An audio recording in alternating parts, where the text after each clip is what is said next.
So it turns out there's a big difference between signing up for the Lakeland 100 in that moment of excitement, oh, this will be fun, and then actually standing on the trails in the lakes for the first time. So in this video, we are recceing section 1 of the Lakeland 100, which is 26.3 miles of November weather, of ankle deep bog, of river crossings, and a descent that meant we had to turn our head torches on in the pitch black. Now, most people will wait until July to find out what this section is all about, but we were keen to find out sooner, so we booked on to one of the recce days, which is put on by the organising team, and I'm keen to try and answer the question if it's worth actually doing one of these recce days. So in this video, you're going to be coming along with us for the ride. I was very lucky in that I was running with two experienced ultra runners, Doug and Paul. Paul, who has completed the Lakeland 100 before, so I was going to be making sure I was picking their brains throughout this recce and providing you with the tips that I wish I had earlier. And if you stay with us to the end, I'm going to share with you my one key take home that allowed me to not only survive this recce route, but actually really genuinely enjoy it. So let's get into it. It's Saturday morning and I'm preparing breakfast for pre-run because we're going to be waking up from the Holiday Inn before their breakfast starts, and I don't want to just start an 8-hour run with gels in my stomach. So I'm doing some soaked oats because it's quite nice to get a decent feeding in. And although probably pre-race on the actual thing, I'm probably going to have something super light like Rice Krispies.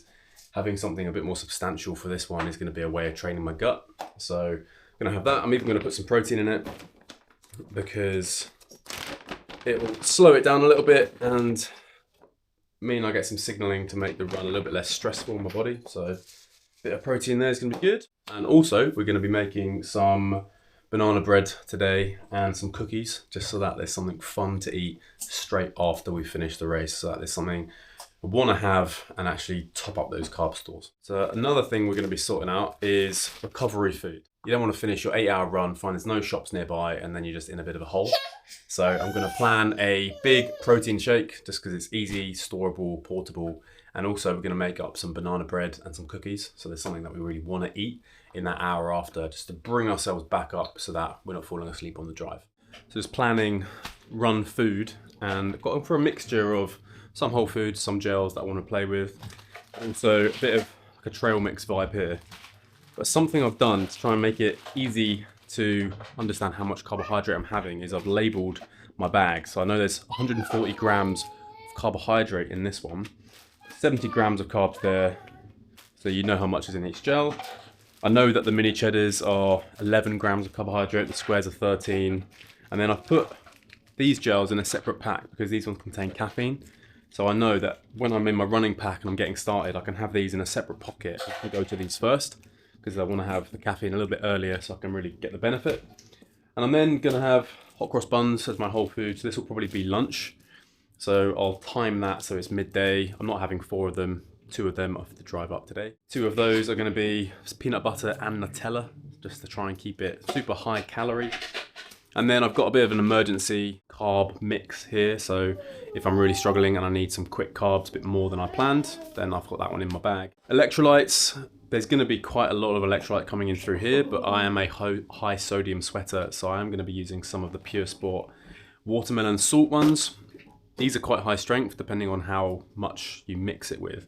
So I'm going to be making sure I get the right amount when I actually stop, and I'll just be emptying them into my bottles. But I'm not going to have them the whole way through. I'm just going to use them interchangeably when I need to top up. The plan isn't to have a lot of structure in this one because do this for my job. I'm just going to be quite reactive and see how I feel. Instead of trying to hit 60, 70, 80 or 90, I'm not going to go super high carb because the intensity isn't going to be that high. It's a social run, it's a recce, it's going to be lots of walking. Heart rate's going to be a bit lower than on race day, so I don't need to push up and go super high carb. So yeah, just plan is to have all of this food on me and then just pick whatever bits I fancy as I go and try and keep the numbers at around 40 grams of carbohydrate per hour, potentially pushing up to 50 if I'm feeling like I need a bit more. So my kit up, got hat, buff, underlayer, top layer, mid layer, undershorts, shorts, waterproof socks, 2 pairs of gloves, and then if we come over, so this is just another bit of recycling, but plastic bag to keep things dry. I've got all my warm clothes. So I've got a third pair of gloves, and because I've got such bad circulation, I'm planning on also utilising the secret weapon in case I completely lose my hands. So they're going to be in there and in here and dry. I've got the other glove. I've also got a spare pair of waterproof socks, which I'll probably change into halfway. They've got talcum powder in, and then I've got waterproof trousers in there as well, right in the bottom. So I'm going to put them right back in, tuck them back in, try and keep it uniform so that it's straight on my back, so it's less likely to rub, and then repack it as you've seen it. Righto, time for bed. I'll catch you tomorrow morning. Woken up and we were greeted with the sound of some torrential rain. It's absolutely biblical. I'm going to test this out and pray for better weather, because oh my goodness, if it stays like this, I can't imagine us actually getting through this. So this stuff is basically just coconut oil, zinc oxide and beeswax. So it kind of looks like this, and I've never had to use it. I've had it in my bag a few times, but pray for me. I hate having wet feet. We are heading towards the car park to get picked up, and the rain has come on again. Alright, so we've just arrived at Buttermere car park, and this is probably the main reason to do the recce. So we've parked at the finish line, and we are now about to jump on a bus which takes you to the start line. And this is the recce, the first one, so the first 25-26 miles, which is apparently the hardest. Is that fair? Yeah. So running with Doug and Paul. Paul's done Lakeland before, so we're going to be picking his brains.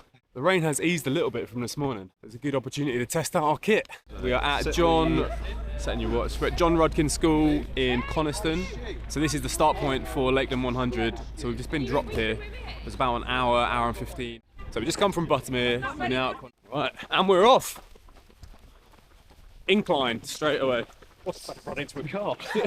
So the good news is it stopped torrential rain. Very good news. We've got very flare trainers down here and the gaiters. I shouldn't have mentioned the rain as soon as I said it. This now started.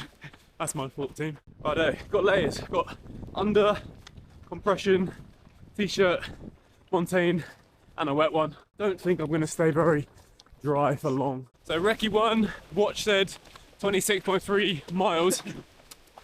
Off we go. We're just beneath the fog, so we're heading up there. You can see the string of people, and with it being quite wet and damp this morning, it's just quite moody. Stealing Doug's expressions there. A little bit runnable. Right, we're 4k in. Everyone's got their poles out, because this is this one of the first climbs? Yeah, first proper climb. The reason that we're trying to use poles, I guess, is one, just to practice using them, get better, get more efficient, and also to save energy. So although this one is only a marathon, on the thing itself, you just can get better, get more efficient, and you can be saving your legs later on, and just making using poles not a thing. So like thinking, oh my god, I've got to get them out, I've got to put them together. The more you practice with it, the easier all that stuff is. Just over 10k in, done the first up and down, no bog yet, on a bit of a road section now, where you really notice that your quads are getting engaged. Super slippy that downhill, but just absolutely loved it. Part of me was tempted to get the camera out and try and go, but I thought that's the best way to really stack it and smash the camera at the same time. So we're now running on the flat, but gradual downhill, feeling good. Coming out of the fog and you can see the scenery, it's just beautiful. I really think this is the boggy section. It's got to a point now though where the shoes, it's kind of like, oh yeah, there it is. You're just completely in it. Yeah, that's ankle over, ow. Maybe pace is better? That's the moment where you just completely, let's just go. No, but like way over both shoes. No point trying to dodge it anymore. Yeah, that's got to be the way. Fannying about, right, fuck it.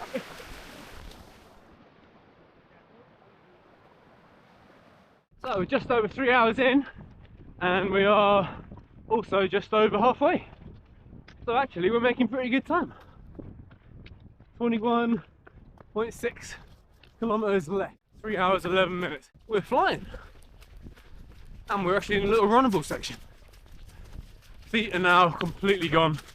So it doesn't really matter if you're splashing through ankle deep puddles anymore. I don't know if we're holding everyone up, but there's a nice little crew of about 8 people now. Thanks team. There's one more here as well. Buddy. Chap's knee. Oh, you're a star. Thank you very much. Do you want any more? No, just that one and this one here. Oh, you get them flapjacks and... Thank you very much. What's the chances of there being any water? Oh, fancy that. Waterproof sock there. Much more fun. Much more entertaining. Just coming out of the halfway checkpoint. Well, Yeah. boot. Coming out of boot. So we've got shorter leg towards our head. Bit of a climb up now, and then it's going to flatten out a bit. There's a big tarn and all the overflow from that, so it gets pretty boggy up there. It can be quite frustrating because it's kind of sort of surface that's dry. You can just jog along no problem, but when it's wet, you spend the whole time bog hopping, trying to keep your feet dry, sinking, etc. Give you a feel for the current bog situation. Helps to be a long jump or triple jump. Oh, well, there's just no way. You just got to splosh. Oh, it's deep. Over the ankles. Yep. Incident free. Smashing it.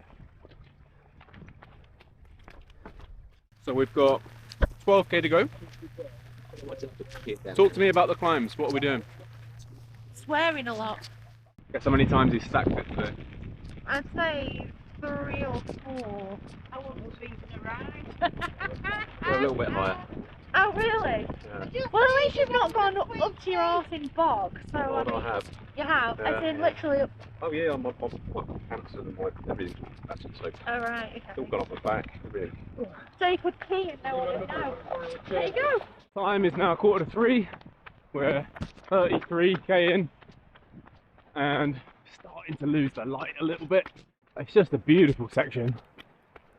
All these rivers, waterfalls just coming together. The plan is, so when we get to the top, I think there's like a youth hostel thing, and Paul has suggested we get our headlights out, put them somewhere accessible so that we can actually see on the final descent, which I think is a smart play. Look at this, pan around. Stunning. It's finally bog free underfoot, making the ascent a little bit easier. And getting to the end of this last climb, up there, you can see that's the top. Been a few k's going up here. Actually underfoot it's all been fine. There's that river crossing. Look over there. Oh, moody sky. Got like a sort of purpley tinge behind it. So we've got 5.4k to go, and it is the last ascent of the recce. I think we're heading up there, and then it's probably a few k's bimbling back. Doug, what have you learnt from the recce? Buy new trainers, which have got grips on the bottom of them, and don't pretend that the MDS trainers are going to do the job, because they're completely beat already. So, because of the water, we want a bit more grip on the underfoot. 100%. Sure. Anything else? That's stunning. Definitely do it again. Yeah. Hopefully do the whole thing. Just, yeah, be a bit more prepared. It's a lot of hiking. Yep. Sort of, you forget that, because you always think, right, we're doing ultra marathons because you're going to be running, but actually the vast majority of the time you're probably hiking. Because even the downhills, you can't really just get a gallop on, because they're a bit technical, a bit slippery.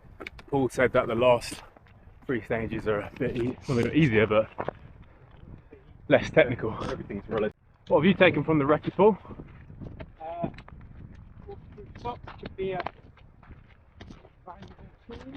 Waterproof socks could be valuable. Sock change either every marathon or every half marathon if you can pack that many socks in your bag. Does depend a little bit how wet it is though. Won't be this wet in July. But this section that we're doing now will be in the dark when we do it on the day. So it's quite nice to take in these views on the recce, because you won't get these on the day. So yeah, Doug said it right, it is stunning. And that's despite us having pretty torrential rain at times, hail. Should you come and do a recce route? Well, I think it's actually very good value for money. It's about what, 30-35 pounds? I feel like I've eaten that in flapjacks. You get dropped to the start point, which makes it very, very easy if you want to run on yourself, by yourself. And actually I was quite surprised at the amount of people who don't really seem to be as a part of a group, but people are sort of pairing up and chatting. It's pretty social. And yeah, you get to see parts of the route which you will see in the daytime, whereas when you do it, if you're doing the 100, you'll be doing all this bit at night, so you get to really enjoy some of the scenery and the views. And if you're like me and you haven't really run in the lakes that much, you do get a feel for the terrain, the amount of damp sections, some of the elevation, and it's a good chance to test your kit out. So I've already learned that poles seem to be working okay, but I want to have a better storage on my person, and if I'm planning on vlogging it, I need a better way of holding the camera, because that's been a pain. So yeah, overall I would give it a massive thumbs up, and I'd say I'd go for it. You want to add anything on that, Paul? I think particularly with this race, because this leg is so tough, a lot of people don't recce it. Come on race day, are pretty broken by the time they get to the bottom of it, and just think, I can't do that 3 more times and drop out. Right. And going and doing some recces and learning all about the course can really kind of open up your sort of thinking, I guess, to what it's really like. Where can you push? Where do you need to hold back? Like you say, what sort of kit do you want? Where are your strengths and weaknesses on this sort of route? Yeah, I definitely think they're worthwhile doing. Something I've noticed as well, which is different to the Dragon's Back, is just the sound. You can probably hear it in the background, but it feels like there's that constant trickle of water. So you don't need to plug in with music or an audiobook. It's quite almost meditative. You've got the trail, you've got that rustle, the wind and the stream. Yeah, peaceful. In terms of what you need to take, I would highly recommend poles. I think if you're doing 100 miles over this sort of terrain, even 50 miles. In terms of kit, I highly recommend poles. I think if you're doing 50 or 100 miles over this sort of terrain, it saves your legs. I can't remember the exact percentage, but it's about 10-15% you can take off. So when you're going over all of these lumpy bits, it's just making it easier for yourself. So I'd highly recommend that, and then practicing with them. The actual checkpoints come around fairly quickly. So if you like Haribo and flapjacks, I think on the day Paul said that they tend to do a lot more whole food, so they don't give out loads and loads of gels. But if you want to practice with whole food, then that's good. You don't need to pack a huge amount of extra sports nutrition. If you're coming and doing this recce, it will be cold, so you need multiple layers. I hope multiple pairs of gloves was good, multiple pairs of socks, something warm to get back into when you get back into the car. And then in terms of water, I think you could probably just about get by with 2 500s, because if you're moving at a similar pace to what we're moving at, where we're looking at sort of completing this over about 8 hours, then you can probably get through a litre because of the temperature, unless you're really wrapped up and your sweat rate is high. 500 millilitres an hour is probably ample. That said, the only time I've really wanted or needed my third bottle is this last section. So there's the last 12k, I made sure all 3 bottles were full, and I have got through the 2 and I've moved the 1 from the back of the pack in. So that might be a little tip. Pack a third and 500ml bottles so that you can then rotate it if you're like me and you're a heavy sweater. Losing the light a little bit, let's pan around. Yeah, the view's getting a bit dark. I'll tell you what, just getting all changed now. Highly recommend waterproof socks because I changed at the halfway point. My waterproof socks on the first half were gone. But actually then really trying to navigate the puddles as best I could on the second bit, you saw me sploshing through. And actually, my feet were still dry. Like there was talcum powder on the bottom. So highly recommend them if you're going to be doing this recce. All done now though, and this is pretty much the changing facilities. Your car, so be ready for that.